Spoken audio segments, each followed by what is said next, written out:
ಅವರ ಸಿದ್ದರಾಮಯ್ಯನ ಮುಖ್ಯಮಂತ್ರಿ ಸಿದ್ದರಾಮಯ್ಯನವರ ಪ್ರೆಸ್ ಮೀಟನ್ನು ನೋಡಿದೆ ನಾನು. ಭಾಳ ಕನ್ವಿನ್ಸಿಂಗ್ ಆಗಿತ್ತಪ್ಪ. 6% ಬ್ಯಾಕ್ಲಾಗ್ ಪಾಡಿಗೆ ಬ್ಯಾಕ್ಲಾಗ್ ಇಡ್ತೀವಿ ನಾವು. ಅದ್ರ ಬಗ್ಗೆ ಹರಿದಾಗ ಮತ್ತು ಆಯಾ ಸಮುದಾಯಗಳಿಗೆ ಬೇಕಾದಂಥ ಮೀಸಲಾತಿಯನ್ನು ಆಯಾ ಸಮುದಾಯಗಳಿಗೆ ಹಂಚ್ತೀವಿ ಅಂತಂದರು. ಸರ್, ಇದು ಬ್ಯಾಕ್ಲಾಗ್ ಇಡ್ತೀವಿ ಅನ್ನೋದೇ ಒಂದು ದ್ರೋಹ ಅಂತ ಹೇಳ್ತೀನಿ ಇಡೀ ದಲಿತ ಯಾಕೆ ಅಂದರೆ ಇವರು ಸಮರ್ಪಕವಾಗಿ ಇವತ್ತು ರಾಜ್ಯ ಸರ್ಕಾರ ಇವತ್ತು ಹೈಕೋರ್ಟಲ್ಲಿ ವಾದ ಮಂಡನೆ ಮಾಡಿದರೆ 56% ತಗೊಳ್ಳೋಂಥ ಎಲ್ಲ ಅವಕಾಶಗಳಿತ್ತು. ಈ ಅವಕಾಶ ವಂಚನೆ ಮಾಡಿದೆ ಈ ಸರ್ಕಾರ. ಈಗ ಆ ರೀತಿ ಜನರಲ್ ಆಗಿ ನಾವು ಆ ಥರ ಇಡ್ತೀವಿ 6%, ಅದನ್ನು ಕೋರ್ಟ್ ಇತ್ಯರ್ಥ ಆದಮೇಲೆ ನಾವು ಅದನ್ನು ಜಾರಿಗೆ ಮಾಡ್ತೀವಿ ಅಂತ ಹೇಳ್ತಿರಲ್ಲ, ಅದು ಹೇಳೋದೇ ದೊಡ್ಡ ಅಕ್ಷಮ್ಯ ಅಪರಾಧ ಅಂತ ನಾನು ಹೇಳ್ತೀನಿ ಸಿದ್ದರಾಮಯ್ಯ. ಈ ಮಾತನ್ನು ಇಲ್ಲ ಸರ್, ಒಂದು ಸೆಕೆಂಡ್, ಭಿನ್ನಾಭಿಪ್ರಾಯಗಳು ಇರಲಿ ಆಯ್ತಾ. ರಾಜ್ಯ ಸರ್ಕಾರಕ್ಕೆ ಅದು ಒಂದು ರೀತಿ ಎಡವಿದೆ ಅಂತಾನೆ ನಾನು ಹೇಳ್ತೀನಿ. ಕರೆಕ್ಟಾಗಿ ನಾನು ಹೇಳ್ತಿರಲಿಲ್ಲ, ಆಗಲೇ ನಾನು ಹೇಳ್ದಲ್ಲ, ಪರಿಶಿಷ್ಟ ಜಾತಿ ಕೊಡೋದಕ್ಕೆ ಫಸ್ಟ್ ಮೊದಲನೇ ಆದ್ಯತೆಗೆ ಅವರಿಗೆ ಕೊಡೋದಕ್ಕೆ ಏನೂ ಇತಿಮಿತಿ ಇಲ್ಲ. ಅವರಿಗೆ ಅವ್ರ ಜನಸಂಖ್ಯೆ ಅನುಸಾರವಾಗಿ ಅವರಿಗೆ ಕೊಡಲೇಬೇಕು, ಅವರಿಗೆ ಮೀಸಲಾತಿಗಳನ್ನ ಅವರು ಇದು ಪ್ರಪೋರ್ಷನೇಟ್ ಆಗಿ ಇಲ್ಲಿ ಕೊಡೋದಕ್ಕೆ ಎಡವಿದೆ ಸರ್ಕಾರ. ವಾದ ಮಂಡನೆ ಸರಿಯಾಗಿ ಮಾಡಿಲ್ಲ ಇವತ್ತು ರಾಜ್ಯ ಸರ್ಕಾರ ಇವತ್ತು ಇದರಲ್ಲಿ ಹೈಕೋರ್ಟಲ್ಲಿ. ಆ ದೃಷ್ಟಿಯಿಂದ 50%ಗೆ ಏನು ಸೀಮಿತ ಮಾಡಿ ಅದರಲ್ಲಿ 15%, 17ರಿಂದ 15 ಕೀಳಿಸಿ ಅದರಲ್ಲಿ ವರ್ಗೀಕರಣ ಮಾಡಿರೋದು ಇದು ಸಂಪೂರ್ಣವಾಗಿ ಇವತ್ತು ಸುಪ್ರೀಂ ಕೋರ್ಟ್ ಆದೇಶದ ವಿರುದ್ಧವಾಗಿದೆ ಅಂತ ಹೇಳ್ತೀನಿ. ಮಾಡಕ್ಕೆ ಅವಕಾಶ ಇತ್ತು. ಮುಖ್ಯಮಂತ್ರಿಗಳು ಒಂದು ಪ್ರಶ್ನೆಗೆ ಉತ್ತರ ಕೊಡಲಿಲ್ಲ. ನೀವು ಸದಾಶಿವ ಆಯೋಗದ ವರದಿಯನ್ನು ತಿರಸ್ಕರಿಸಿದ್ರ ಅಥವಾ ಇಡಿಯಾಗಿ ಸ್ವೀಕರಿಸಿದ್ರ? ಆ ಪ್ರಶ್ನೆ ಯಾರು ಕೇಳಲಿಲ್ಲ, ಅವ್ರು ಅದಕ್ಕೆ ಉತ್ತರನೂ ಕೊಡಲಿಲ್ಲ. ಆಮೇಲೆ ಹಿಂದೆ ಇದು ಬಿಡಿ, ಇತರ ಹಿಂದುಳಿದ ವರ್ಗಗಳ ಕೆಂಪರಾಜು ಆಯೋಗ ಅವರು ವರದಿನ ಸಲ್ಲಿಸ್ಲಿಕ್ಕೆ ಬಂದರೂ ಸ್ವೀಕರಿಸಲೇ ಇಲ್ಲ. ಆಮೇಲೆ ಆ ವರದಿಗೆ ಮೆಂಬರ್ ಸೆಕ್ರೆಟರಿ ಸೈನೇ ಮಾಡಿರಲಿಲ್ಲಂತೆ. ಆಮೇಲೆ ಮುಂದೆ ಜಯಪ್ರಕಾಶ್ ಹೆಗಡೆ ಅವರು ಬಂದಾಗ ಆ ಬಾಕ್ಸ್ ತೆಗೆದು ನೋಡಿದ್ರೆ ಅದ್ರ ಮೂಲ ಪ್ರತಿನೇ ಇರಲಿಲ್ಲಂತೆ. ಹೀಗೆ ಹೇಳಿ ಹೇಳಿ ಹೇಳಿ ಹೇಳಿ ಆ ಕೆಂಪರಾಜು ಆಯೋಗ ಗತಿಗೆ ಕಾಣಿಸ್ಬಿಟ್ರೆ ಅದನ್ನು 167. ಅದಾದಮೇಲೆ ಈಗ ಮತ್ತೊಂದು ಆಯೋಗ, ಮತ್ಸೂದನ್ ನಾಯಕ್ ಅವರ ಆಯೋಗ ಬಂತು. ಅದ್ರದ್ದೇನು ಗೊತ್ತಾಗ್ತಾ ಇಲ್ಲ. ಅವ್ರು ಜಾತಿ ಸಮೀಕ್ಷೆ ಮಾಡಿದ್ರು, ಮನೆ ನೋಡಿ ಯಾವ ರೀತಿ ಬೆಂಗಳೂರಲ್ಲಿ ಜಾತಿ ಸಮೀಕ್ಷೆ ಮಾಡಿಬಿಟ್ರು ಅಂತ. ಎಲ್ಲ ಕಡೆ ಸ್ಟಿಕ್ಕರ್ ಅಂಟಿಸಿ ಹೋಗ್ಬಿಟ್ಟಿದ್ರು, ಇಲ್ಲಿ ಮಾಡಿಬಿಟ್ಟಿದ್ದೀವಿ ಅಂತ ಫೋನ್ ನಂಬರ್ ಹಾಕಿ ಹೊರಟೋಗ್ಬಿಟ್ಟಿದ್ರು. ಹಾಗಾಗಿ ನಿಖರವಾದ ಜಾತಿ ಸಂಖ್ಯಾಬಲ ಗೊತ್ತೇ ಆಗ್ತಾ ಇಲ್ಲ. ಆಮೇಲೆ ಪ್ರತಿಯೊಂದು ಸಂಘಟನೆ ಕೂಡ ಹೋಗ್ತಾರೆ, ಮುಖ್ಯಮಂತ್ರಿಗಳು ಮನವಿ ಕೊಟ್ಬಿಡ್ತಾರೆ, ನಾವು 50 ಲಕ್ಷ ಇದ್ವಿ, 60 ಲಕ್ಷ ಇದ್ವಿ. ಅವನ್ನೆಲ್ಲ ನೀವು ಟೋಟಲ್ ಮಾಡಿಬಿಟ್ರೆ ಅದು 15 ಕೋಟಿ ಆಗುತ್ತೆ ಕರ್ನಾಟಕ ಜನಸಂಖ್ಯೆ. ಇದು ಈ ಜಾತಿ ಮೀಸಲಾತಿಯ ಪೈಪೋಟಿಯಲ್ಲಿ ಒಂದು ವೈಜ್ಞಾನಿಕ ಸೂತ್ರ ಅನ್ನೋದನ್ನು ಯಾರೂ ಒಪ್ಕೊಳ್ತಾ ಇಲ್ಲ. ಪಾಪ ನಾವು ನ್ಯಾಯಮೂರ್ತಿಗಳು ಅವಮಾನ ಮಾಡ್ತೀವಿ, ಕರೆಯೋದು ಅವ್ರನ್ನ ಆಯೋಗ ಅಧ್ಯಕ್ಷ ಮಾಡ್ಬಿಡೋದು. ಆಮೇಲೆ ಅವರು ವರದಿ ಒಪ್ಪಿಸ್ತಾರೆ, ಅಷ್ಟೆಲ್ಲ ಶ್ರಮಪಟ್ಟು ವರದಿ ಒಪ್ಪಿಸಿದ್ಮೇಲೆ ಈ ತಿರಸ್ಕರಿಸಿದ್ರು ಅಥವಾ ಅದು ಅವೈಜ್ಞಾನಿಕ ಅಂತ ಒಂದು ತೀರ್ಮಾನಕ್ಕೆ ಬಂತು ನಿಮ್ಮದು.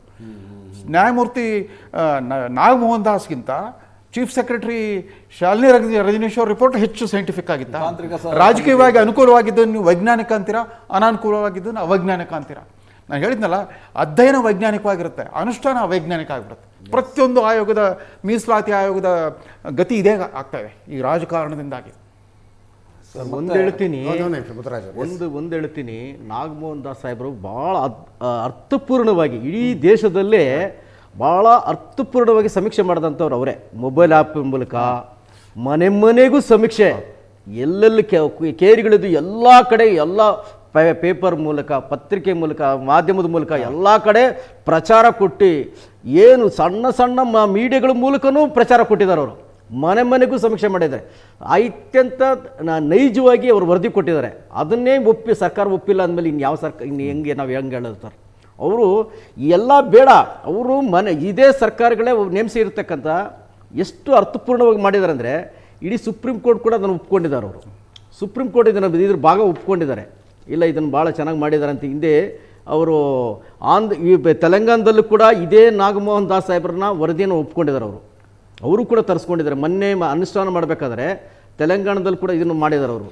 ಅಂದರೆ ಅಷ್ಟು ಚೆನ್ನಾಗಿ ಅವರು ಭಾಳ ಚೆನ್ನಾಗಿ ಅರ್ಥಪೂರ್ಣವಾಗಿ ಮಾಡಿದ್ದಾರೆ. ಇಂಥ ಒಂದು ವರದಿನ ನೀವು ಕೆಲವೊಂದು ಜನ ಒಪ್ತಾ ಇಲ್ಲ ಇದನ್ನು. ಅದನ್ನೇ ಇದು ಏನೋ ನಾಗಮೋಹನ್ ದಾಸ್ ಅವರು ಎಲ್ಲ ರೀತಿಯೂ ವೈಜ್ಞಾನಿಕವಾಗಿ ಮಾಡಿರ್ತಕ್ಕಂಥ ವರದಿ ಅದು.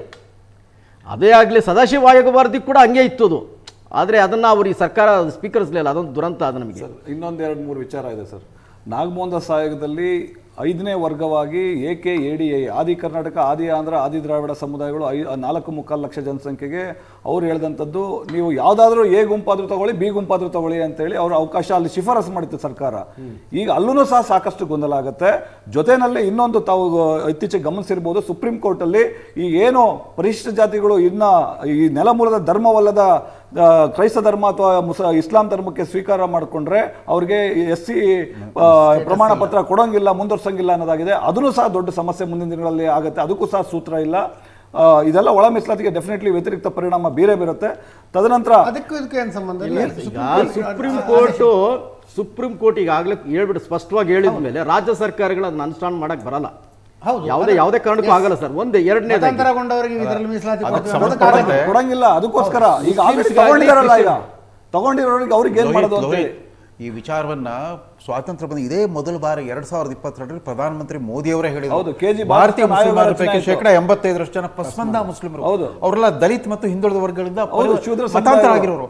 ಸರಿ, ಅವ್ರನ್ನ ಬಿಟ್ಟು ಬಲಿಷ್ಠ ಭಾರತ ಕಟ್ಟಲಿಕ್ಕೆ ಆಗಲ್ಲ ಅಂತ ಅವ್ರಿಗೆ ಮೀಸಲಾತಿ ಕೊಡಬೇಕಾದ್ರೆ ಮತ್ತೆ ಸಂವಿಧಾನ ತಿದ್ದುಪಡಿ ಮಾಡಬೇಕಾಗುತ್ತೆ. ಮೀಸಲಾತಿ ಕೊಡೋದಿಲ್ಲ. ನಮಾಜ್ ಮಾಡಿದ್ರು ಕೂಡ ಅವರ ಸ್ಥಿತಿಗತಿ ಬದಲಾಗಲಿಲ್ಲ. ಅವರು ಇವತ್ತಿಗೂ ಅನ್ಟಚಬಲ್ಸ್. ಈ ಶೇಖು ಸೈಯದ್ ಇವರೆಲ್ಲ ಸವರ್ಣೀಯ ಮುಸ್ಲಿಮರು, ಉಳಿದವರೆಲ್ಲರೂ ದಲಿತ ಮುಸ್ಲಿಮರು, ಹಿಂದುಳಿದ ವರ್ಗದ OBC ಮುಸ್ಲಿಮರು ಅನ್ನೋಂಗೆ ಆಗೋದು. ಸರ್, ಇದ್ರ ಜೊತೆಗೆ ತೆಲಂಗಾಣ ಮತ್ತೆ ಇನ್ನಿತರ ರಾಜ್ಯಗಳಲ್ಲಿ ಸ್ಥಳೀಯ ಸಂಸ್ಥೆಗಳಲ್ಲಿ ಜಿಲ್ಲಾ ಪಂಚಾಯತ್, ತಾಲೂಕ್ ಪಂಚಾಯತ್, ಗ್ರಾಮ ಪಂಚಾಯತಿ ಅಥವಾ ಇನ್ನ ವಿವಿಧ ಸಂಘ ಸಂಸ್ಥೆಗಳ ಚುನಾವಣೆಯಲ್ಲಿ ಇದು ಒಳ ಮೀಸಲಾತಿ ಅವಕಾಶ ಕಲ್ಪಿಸ್ಕೊಟ್ಟಿದೆ.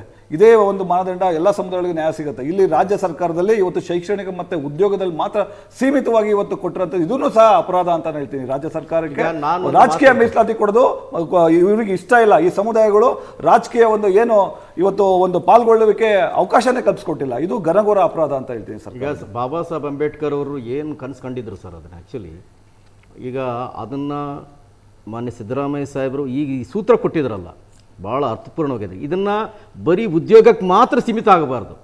ಅದನ್ನು ಎಲ್ಲ ರಂಗಗಳು ಕೂಡ ನಮಗೆ ಅವಕಾಶಗಳು ಕೊಡಬೇಕು.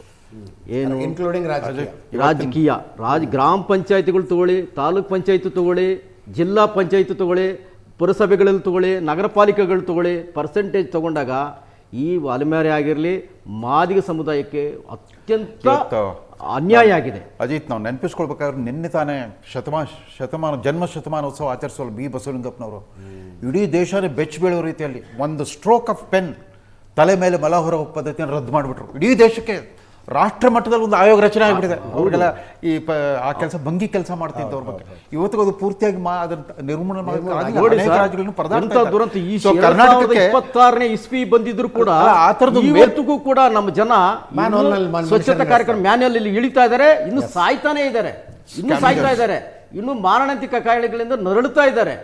ಸರ್ಕಾರಕ್ಕೆ ಇಷ್ಟೆಲ್ಲ ಟೆಕ್ನಾಲಜಿಗಳು ಗೊತ್ತಿದ್ರು ಕೂಡ ಯಾಕೆ ಈ ಟೆಕ್ನಾಲಜಿಗಳು ಉಪಯೋಗಿಸಲ್ಲ? ಯಾಕೆ ಮನುಷ್ಯರನ್ನೇ ಯಾಕೆ ಆ ಒಂದು ವ್ಯವಸ್ಥೆಗೆ ಇಳಿಸ್ತಾ ಇದ್ದಾರೆ? ಇದು ದುರಂತ ಅಲ್ವೇ? ಇನ್ನು ಮುಂದೆ ಆದರೂ ಸರ್ಕಾರಗಳು ಇವ್ರನ್ನೂ ಮನುಷ್ಯರಾಗಿ ತಗೋಬೇಕು, ಇವರು ಮಾನವೀಯತೆಯನ್ನು ಒತ್ತು ಕೊಡಬೇಕು ಅನ್ನೋದನ್ನು ಸರ್ಕಾರಗಳ ಮಾನದಂಡನ ತಗೋಬೇಕು. ಮತ್ತು ರಾಜಕೀಯವಾಗಿ ಹಂಚಿಕೆಯಾಗಬೇಕು, ಶಿಕ್ಷಣದಲ್ಲೇ ಹಂಚಿಕೆ ಸಮಾನತೆ ತರಬೇಕು.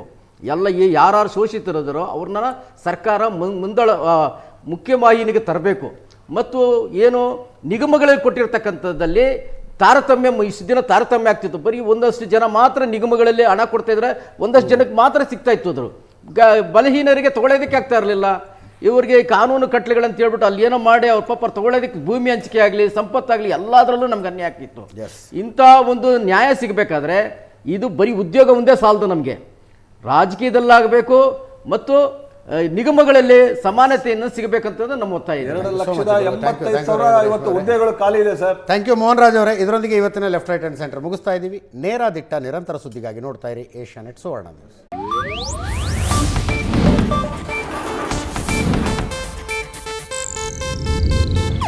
ಇದು ಏಷ್ಯಾನೆಟ್ ನ್ಯೂಸ್ ನೆಟ್ವರ್ಕ್ ಪ್ರಸ್ತುತಿ.